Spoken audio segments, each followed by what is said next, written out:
আসসালামু আলাইকুম, ঈদ মোবারক। আজকে ঈদের দিন আপনাদেরকে একটা ভিন্ন ঘরানার ভিডিও আমি শেয়ার করতে যাচ্ছি। আশা করি আপনাদের কাছে ভালো লাগবে, ভালো লাগলে শেয়ারও করতে পারেন।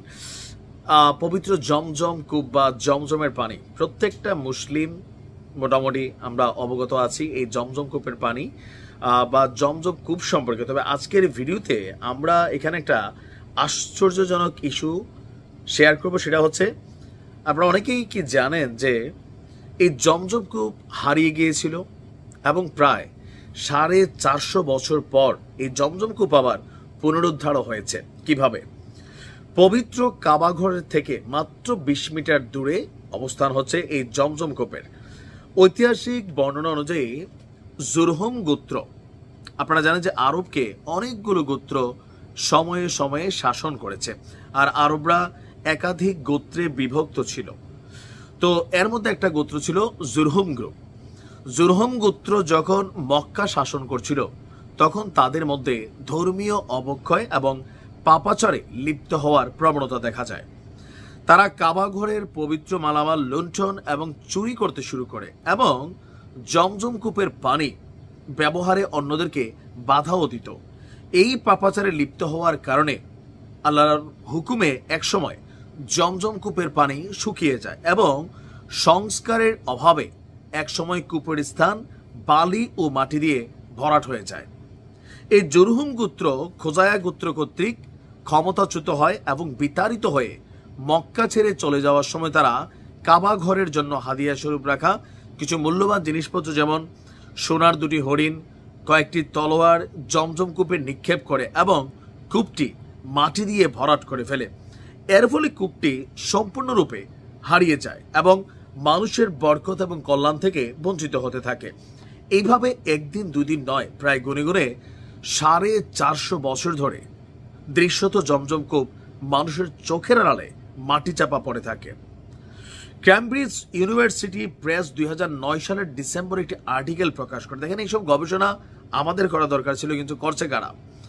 এটিতে বলা হয়েছে, জুরহুম গোত্রের নিয়ন্ত্রণে যখন ছিল, তাদের পাপের কারণে যখন জমজম কূপ হারিয়ে যায়, রাসূল সাল্লাল্লাহু আলাইহি সাল্লামের দাদা আব্দ আল মুত্তালিব পরবর্তীতে স্বপ্নে এটি আবিষ্কার করেন। আল্লাহর নির্দেশে তিনি স্বপ্ন দেখেন। এরপর থেকে এটির অস্তিত্ব বহমান ছিল, কারণ তখন মুহাম্মদ সাল্লাল্লাহু আলাইহি সাল্লাম মক্কায় ইসলামের অভয়ারণ্য তৈরি করেছিলেন। এই আর্টিকেলটি বলছে, জমজম কূপ হারিয়ে যাওয়ার অনেক পরে নবী করিম সাল্লাল্লাহু আলাইহি সাল্লামের দাদা মুত্তালিবের সময় এটি আবার আবিষ্কৃত হয়। আব্দুল মুত্তালিব ছিলেন কুরাইশদের গোত্র প্রধান এবং তিনি অত্যন্ত ধার্মিক এবং সম্মানী ব্যক্তি ছিলেন। আব্দুল মুত্তালিব অনেকদিন ধরেই জমজম কূপের সন্ধান করেছিলেন, কিন্তু সঠিক অবস্থানটা কেউই জানত না। তো একদিন তিনি স্বপ্নযুগে এই জায়গাটাকে চিনেন। স্বপ্ন তাকে জমজম কূপ খননের জন্য আল্লাহ নির্দেশ প্রদান করেন এবং কূপের সঠিক স্থানটিও নির্দিষ্ট করে দেখিয়ে দেওয়া হয়। স্বপ্ন থেকে ওঠে, মানে ঘুম থেকে ওঠে আব্দুল মুত্তালিব বিষয়টি নিয়ে চিন্তা করেন এবং আল্লাহর নির্দেশ মেনে চলার সিদ্ধান্ত নেন। তিনি তার পুত্র হারেসকে, মানে কেউ কেউ বলছেন যে ওনার নাম জায়েদ বা অন্য পুত্র, ওনাকে সঙ্গে নিয়ে স্বপ্নে দেখানো স্থানে খনন কার্য শুরু করেন। এই খনন কাজটা আবার তৎকালীন সময় খুবই সহজ ছিল না, কারণ কূপটি বহু বছর, মানে প্রায় 450 বছর ধরে মাটির নিচে চাপা পড়েছিল। খননকালে কিছু কুরাইশ নেতা আব্দুল মুত্তালিবের এই কাজের আবার বিরোধিতাও করেন এবং খনন কাজে নিজেদের অংশীদারিত্ব দাবি করেন, কিন্তু আব্দুল মুত্তালিব তাদের বোঝান যে তিনি এই কাজটি আল্লাহর নির্দেশেই করছেন।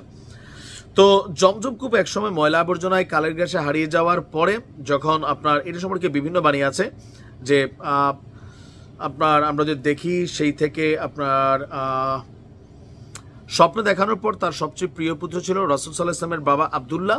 তার অন্য ছেলেরা এই ছেলেকে কুরবানি দিতে নিষেধ করে 100 উট কুরবানি দেওয়ার কথা বলে। এরপর 100 উট কুরবানি দেওয়ার কথা বললে আল্লাহ আবার জমজম কূপের পানি বের হওয়ার নির্দেশ দেন। সেই থেকে এটির পানি প্রবাহ হাজার হাজার বছর ধরে এখনো চলছে। খনন কাজ চলাকালে আবার আব্দুল মুত্তালিব জুরহুম গোত্রের যে ফেলে যাওয়া জিনিসপত্র ছিল, নিশ্চয়ই আপনাদের খেয়াল আছে যে সোনার হরিণ, তারপর হচ্ছে তলোয়ার, তিনি সেই জিনিসগুলো খুঁজে পান এবং এগুলো যে তিনি পাওয়ার পরে এই দাবির সত্যতা প্রমাণ করে। আর এরপর তিনি এই তলোয়ারগুলো দ্বারা কাবা ঘরের দরজা ঢালাই করেন এবং সোনার হরিণ দুটি কাবা ঘরের দরজার সাথে স্থাপন করেন। অবশেষে মুত্তালিবের নিরলস প্রচেষ্টা এবং আল্লাহর কুদরতে এই পানি পুনরায় প্রবাহিত শুরু করে। কূপটি আবার আবিষ্কৃত হওয়ার পর থেকে এখন পর্যন্ত এটি চলমান আছে, আর এভাবেই বরকতময় সেই পানিটি ফিরে আসে। তো নিশ্চয়ই এই ইতিহাসটা হয়তো অনেকের জানা, আবার অনেকের অজানা ছিল। ভালো লাগলে শেয়ার করবেন। আসসালামু আলাইকুম।